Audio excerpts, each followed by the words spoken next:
¿Puedes confirmarme si se está viendo bien, por favor? Sí, sí, Sí, Sí. ingeniero. Ok, entonces, si me permiten, voy a hacer una introducción general y luego voy a centrarme en los dispute board. Inicialmente, en este tipo de presentaciones suele ser relevante hacer un repaso del contexto en el cual nos encontramos, ¿no? Ustedes saben, con la Contraloría General de la República periódicamente emite eh, informes en los cuales presenta información sobre las obras paralizadas a la fecha de la elaboración de otros informes, ¿no? Acá tengo, por ejemplo, un cuadro resumen de marzo de este año en donde podemos observar que este reporte habla de más de 2.500 obras paralizadas por más de 22.000 millones de soles de saldo por ejecutar, ¿no es cierto? Y si vemos la casuística, vamos a encontrar que temas referidos a incumplimientos contractuales, a discrepancias que están vinculadas a controversias y arbitrajes constituyen un porcentaje muy relevante, ¿no es cierto? Entonces, en ese contexto, ¿no es cierto? Como Catherine ha mencionado, pues tenemos ahora la nueva ley de contrataciones del Estado peruano, la 32069, que más allá de renombrar las juntas de resolución de disputas y ahora llamar las juntas de prevención y resolución de disputas, abre la posibilidad directa, como lo había indicado, del empleo de contratos estandarizados internacionales. Y estos, a su vez, traen la posibilidad de emplear ya sea Dispute Adjudication Boards o Dispute Avoidance Adjudication Boards bajo el alcance FIDI.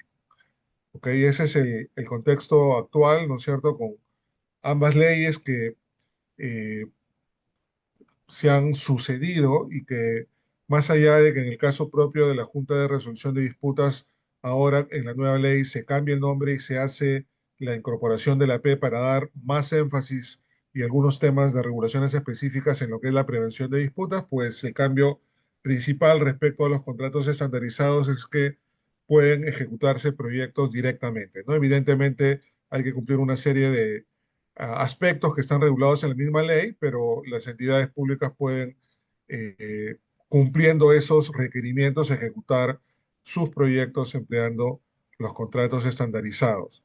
En ese contexto, acá estamos viendo la nueva ley donde contempla ello, ¿no es cierto?, donde habla la posibilidad del empleo de los contratos estandarizados, las resoluciones que se emitieron y bueno, también a continuación de la ley, meses más adelante, la Dirección General de Abastecimiento del Ministerio de Economía y Finanzas también hizo una publicación vinculada en relación a especificar qué tipos de contratos NEC y qué tipos de contratos FIDIC son los que se encontraban comprendidos en este alcance que figura en la ley 32069, ¿no es cierto? Y los que aparecen en la imagen que estamos viendo son los que figuran en esta RD y donde están los NEC 4 y los FIDIC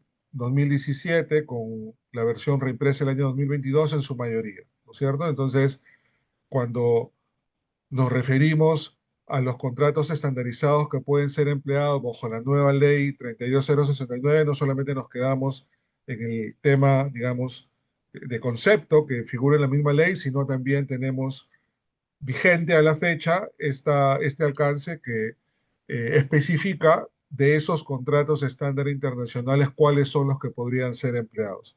Seguramente más adelante, si hay nuevos contratos o versiones que se van actualizando, probablemente se emitan nuevos alcances, pero lo que tenemos vigente a la fecha son los que estamos apreciando, ¿no? Que básicamente están referidos a los D4 que se vienen empleando en el Perú y a las versiones de IFIDI que en las versiones de los libros blanco, amarillo, rojo y plata que también se vienen empleando en nuestro país. Ahora, en ese contexto es importante hacer referencia, ¿no?, eh, o precisar que efectivamente los contratos estándar internacionales ya se vienen usando de una manera, digamos, si se podría decir frecuente, en los últimos años, ¿no? Y esto se desprende del hecho que a partir de los Juegos Panamericanos se implementó este mecanismo de los contratos de gobierno a gobierno y a través de estos se implementaron eh, Project Management Offices y se creó un régimen, digamos, específico que permitía que se ejecuten proyectos usando esos contratos internacionales, ¿no? Y sin aplicar la ley de contrataciones del Estado peruano. Entonces, pues, como lo había mencionado ahora, directamente, sin necesidad de tener un contrato G2G, las entidades públicas podrían hacer empleo de los contratos internacionales cumpliendo los requerimientos que establece la ley, pero antes de la 32069 eso no podía darse porque no estaba previsto el uso de contratos estándar internacionales en la ley, sino que tenía que recurrirse a otros regímenes que podían implementarse como lo ha sido los contratos gobierno a gobierno. En ese espacio de los G2G eh, es conocido, ¿no es cierto?, el caso de los Panamericanos, luego vino la autoridad, los proyectos bajo la autoridad de reconstrucción con cambios, que luego pasó a ser la NIN, ¿no? Los proyectos de las escuelas de Bicentenario, con entidades públicas involucradas como el Ministerio de Transportes, el MINSA u otras entidades, ¿no es cierto? Y que a su vez, eh, dependiendo del caso, definieron la utilización de contratos FIDICONEC. En el caso de los Panamericanos, de las obras de la reconstrucción con cambios, de las escuelas de Bicentenario, eh, de los hospitales, de algunos hospitales se emplean contratos NEC, eh, en otros tipos de contrato, como lo es el aeropuerto de Chinchero, como es la carretera central ahora, que están bajo otros contratos gobierno a gobierno, se emplean contratos FIDIC. En todo caso, están los contratos y las versiones que además están comprendidas ahora en el anexo que les acabo de mostrar y que a su vez permiten la implementación de los dispute boards. Eh, Por otro lado, es importante mencionar también que hay proyectos que son directamente ejecutados por o financiados por organismos multilaterales, ¿no? Como puede ser el Banco Mundial, el Banco Interamericano de Desarrollo, y en nuestro país hay contratos que son financiados por estas entidades multilaterales que prestan dinero a entidades públicas, ¿no es cierto?, como algunos ministerios, municipalidades, y a través de ellos se aplican contratos internacionales, de preferencia contratos FIDI, eh, considerando que estas, estos organismos multilaterales pues eh, condicionan el préstamo del dinero precisamente a que se usen contratos internacionales como los FIDIC. ¿Y por qué? Porque, bueno, eso brinda mayores posibilidades seguramente de lograr éxito en la ejecución de los proyectos, ¿no? De acuerdo a su entendimiento. Eh, en ese contexto, sería además conveniente precisar que los contratos NEC en sí mismos no contienen una regulación específica para los dispute board. Por lo tanto, en Perú, por ejemplo, es común que en los proyectos que están siendo ejecutados bajo contratos NEC, pero en el caso de los dispute board se recurra al reglamento de la Cámara de Comercio Internacional y entonces dentro del mismo contrato se vincula y se hace referencia que toda la regla, los procedimientos del Dispute Adjudication Board se van a implementar según el reglamento de la ICC relativo a los Dispute Board, ¿no? Por otro lado, en el caso de los contratos FIDI, sobre todo en la versión 2017, los contratos FIDIC sí contienen reglas y procedimientos específicos en lo que se refiere a los Dispute Avoidance Adjudication Board. Eh, Siendo conveniente precisar, me parece que Catherine lo había mencionado también, que en el caso de los FIDIC, a partir del 2017 es que formalmente FIDIC, así como en Perú le hemos incorporado la P, ¿no? Y ahora es Junta de Prevención y Resolución de Disputa varios años antes, en la versión 2017 de FIDIC, FIDIC decidió implementar la letra A de avoidance, ¿no es cierto? Que es igual, digamos, el equivalente a prevención, y entonces lo que era el DAB pasó a llamarse DAAB, justamente para igualmente transmitir el mensaje de la relevancia de la prevención, ¿no es cierto? Entonces, ahí hay una diferencia relevante, ¿no es cierto? Si hablamos de dispute board y su regulación, si vamos a un contrato estándar internacional NEC, lo más frecuente es que se emplee eh, adicionalmente el reglamento de la ISAC relativo a los dispute board para poder tener regulado el funcionamiento de los DApps. Y si empleamos un contrato internacional FIDIC, el contrato internacional FIDIC, si es versión 2017, en el contrato en sí mismo ya se encuentran todas las regulaciones y procedimientos específicos. ¿Ok? Entonces, rápidamente, simplemente para hacer un breve, una breve vista, ¿no es cierto?, de lo que es un dispute board, pues podemos recurrir a la Cámara de Comercio Internacional, que define un dispute board como un órgano permanente que típicamente se establece a la firma o inicio de la ejecución de un contrato a largo plazo para ayudar a las partes a evitar resolver cualquier desacuerdo o desavenencia que pudiera surgir durante la aplicación del contrato. Es importante mencionar que hay unas características específicas de los dispute board, ¿no es cierto?, que básicamente lo distingue de otros mecanismos como el arbitraje, por ejemplo, en el sentido que el dispute board es un espacio contemporáneo a la ejecución de las obras, ¿no es cierto?, lo cual representa una oportunidad muy relevante para poder contribuir al éxito del cumplimiento de los objetivos del proyecto en términos de plazo y costo, por ejemplo, calidad y los demás, porque efectivamente ante la situación contemporánea, los miembros del Dispute Board pueden ayudar a las partes a afinar problemas, resolver potenciales desacuerdos y contribuir al éxito del proyecto. Eh, los alcances del dispute board básicamente están referidos al contrato en sí mismo, ¿no es cierto? Las partes otorgan poderes a través de los contratos tripartitos que se suscriben para que el dispute board cumpla una serie de funciones, entre las que se destacan efectivamente de manera directa la prevención y resolución de disputas. Eh, y hay, como lo había mencionado, en el caso de los NEC, usualmente empleando el reglamento de la ICC para regular los procedimientos, y en el caso de FIDIC el contrato en sí mismo, ¿no es cierto? Acá podemos ver rápidamente una eh, comparación entre diferentes mecanismos de solución de controversias, ¿no? En donde efectivamente si vemos las variables tiempo y costo, vamos a poder ilustrar en dónde en ese continuo se podría encontrar los dispute board. Como lo había mencionado, ¿no es cierto? Las funciones son dos de manera directa, toda la función preventiva y lo que se puede llamar función resolutiva. La función preventiva es el espacio antes de la generación de una disputa, de una controversia que ya se somete a, al DAP o al DAB para que tome una decisión.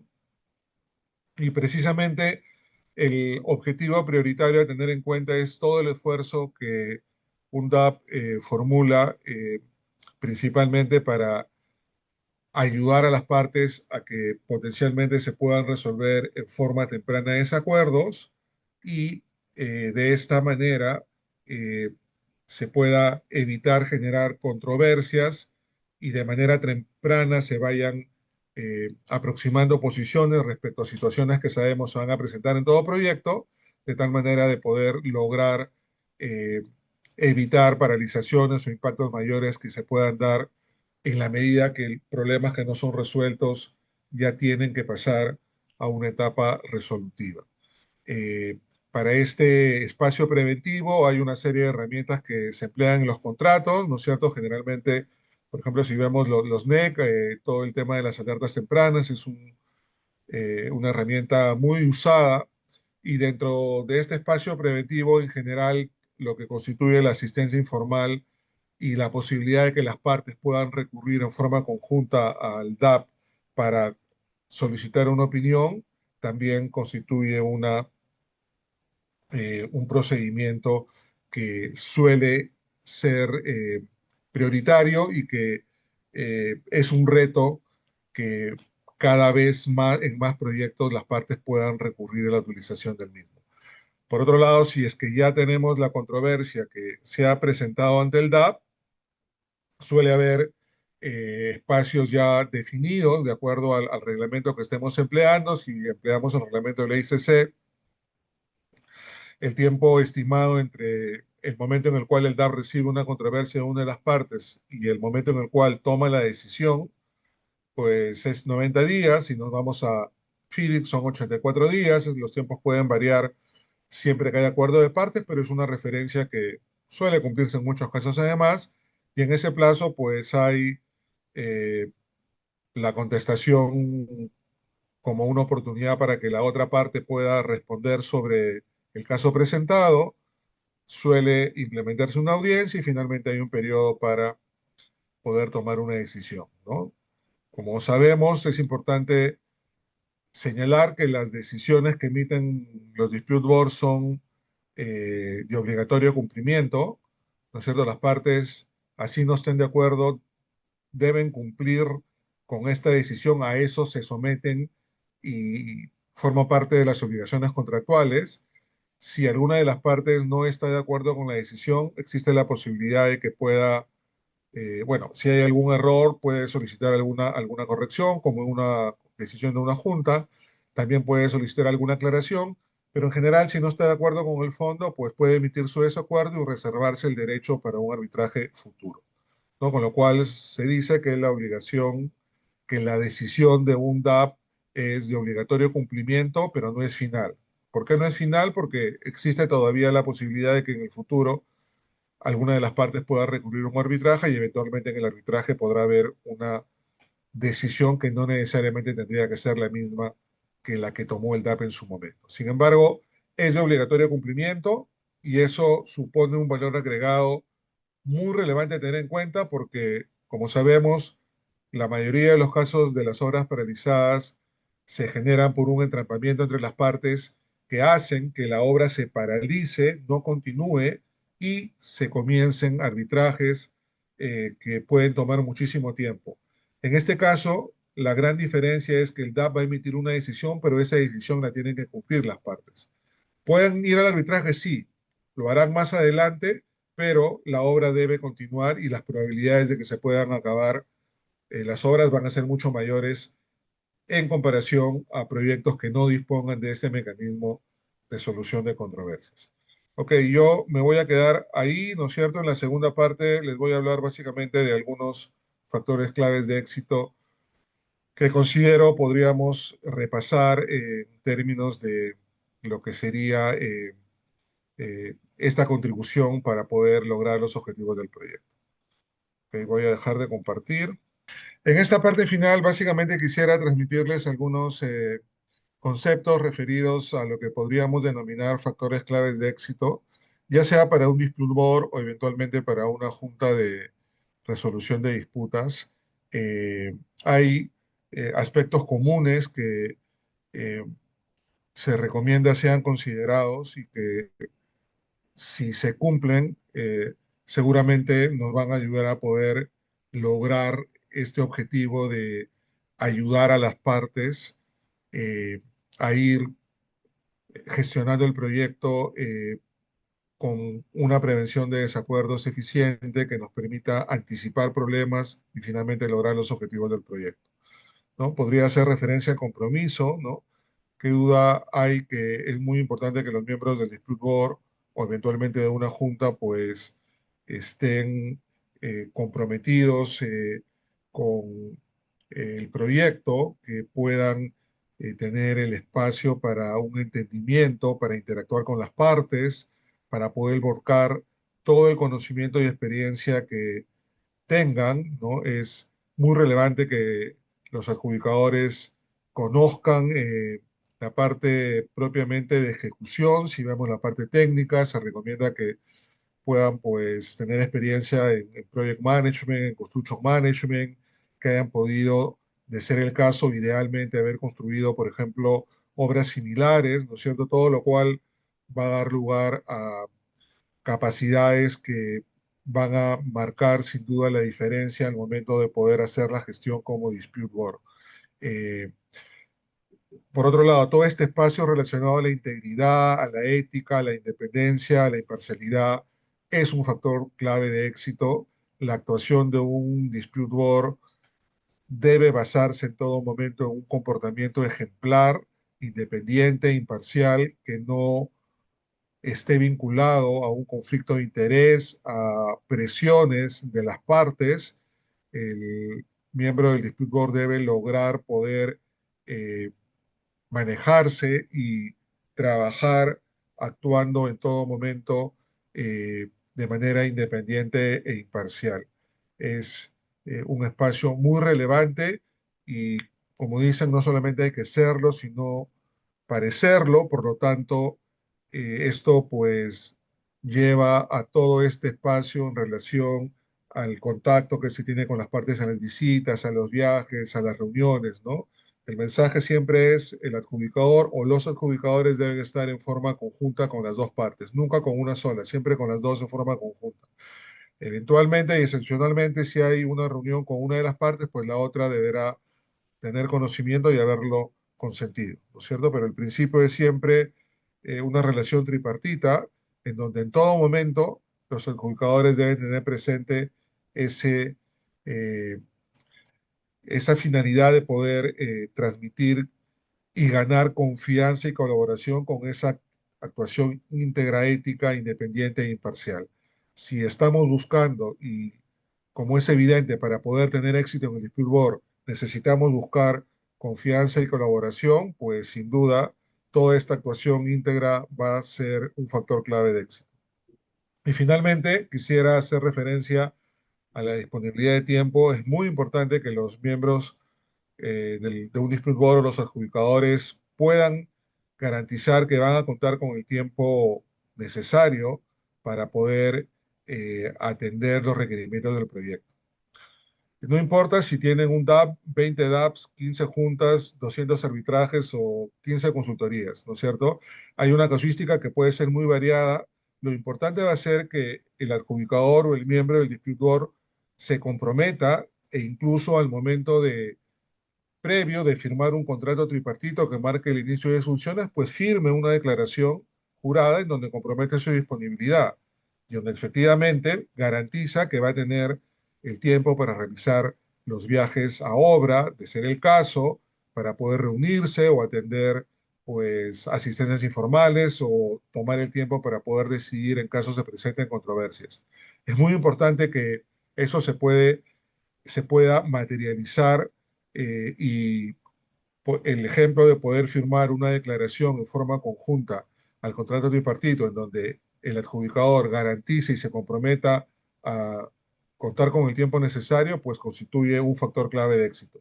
Cabe precisar que si en el transcurrir de la ejecución las partes advierten que un adjudicador no tiene tiempo, pues de común acuerdo pueden sin duda proceder a pedir que el adjudicador deje el proyecto, ¿no? Esa posibilidad siempre se da en la medida que las partes estén de acuerdo. Ok, entonces con todos estos factores claves de éxito, pues el objetivo es que el Dispute Board pueda implementar diferentes estrategias de gestión desde el inicio de su entrada en funciones al proyecto, en la medida de poder eh, y dependiendo del momento en el cual se encuentra el proyecto, ir tomando definiciones y ayudando a las partes para poder conseguir los objetivos y que el proyecto pueda cumplirse y ejecutarse en el marco de los objetivos que inicialmente se había planteado. ¿Ok? Con eso quisiera terminar y igualmente muy grato de haber compartido con Catherine este espacio.